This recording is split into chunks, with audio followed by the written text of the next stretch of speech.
Hi, welcome back to the farm. My name's Roz, also known as Passion Flower, and each week you'll find me here talking about my farming and my creative life. After talking about food waste last week, I decided to experiment with making some beeswax wraps from some cotton and from the beeswax from our own hive.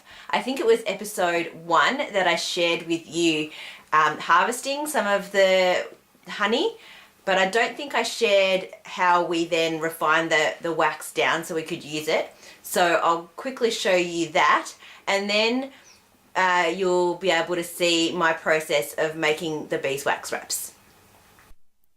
After the honey is extracted, we clean the wax by putting it into a pair of stockings in a pot of hot water on the stove. The wax melts and the grit and dirt stays inside the stocking. It then cools and the wax sets on top of the water. This cleaning takes 2 to 3 times before all of the dirt is removed.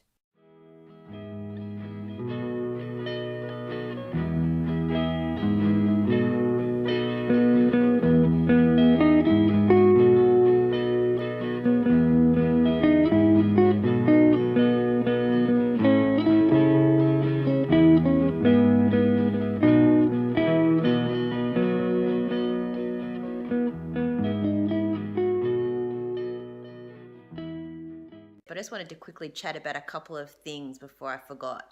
So I only added about a teaspoon of coconut oil, and I didn't use any pine resin. A lot of the recipes said to use pine resin, and I didn't have any, and I thought that the natural beeswax that we're using is probably going to be sticky enough anyway.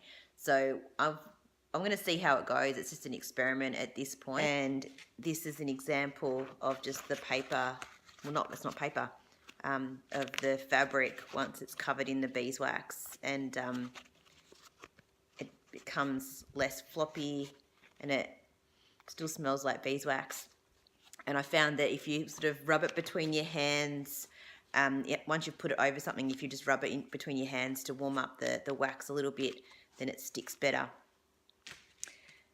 I also found that when I was melting the beeswax, it's something that I thought of but kind of forgot while I was doing the process, was that it attracted the bees from our hive. So we had bees buzzing at the windows. Luckily, I didn't go and take the beeswax outside at all. Some of the tutorials that I had read had said that you needed to hang the wax outside. So I didn't do that, which was a good thing. I think we would have had the whole hive up here. We just had a couple of scouts checking out to see, because they could smell their wax. So I managed to close all the windows, and once it was back to being solid again, it didn't seem to bother them. So just have to keep that in mind if I make any more batches. The drying process was really quick. I didn't think that it'd be quite that quick, but I guess it's kind of like using a candle. You with the tongs, I was taking it out, and I was able to, with my hands, it wasn't too hot, I was able to just take it out, hold the other corner and let it drip off. Some of them are a bit uneven. I think that's just a bit of a learning process in terms of how much to let it drip, how much to leave it sitting in the pan, and then how long to, and then how you sort of lay it out on the parchment paper to dry. But it was literally dry within a minute. I need to play around to see if I can reduce the amount of wax that ends up on one end, because it dries so quickly that by the time you get it drips all the way, it sort of dries up high and doesn't drip all the way off. So a little bit of experimentation. It might be that I have to put the bigger ones into the oven and brush them rather than do them in the electric fry pan because of just the way that the wax dries. We'll see. So a really, really quick little project to do if you have beeswax, and we're going to try them out for the next little while and see if they work, see how long they last. I can give a report in a few weeks to update you on how we're using them, and we'll probably go buy some cute fabric from Spotlight or something and make some much prettier ones. These ones are a bit plain.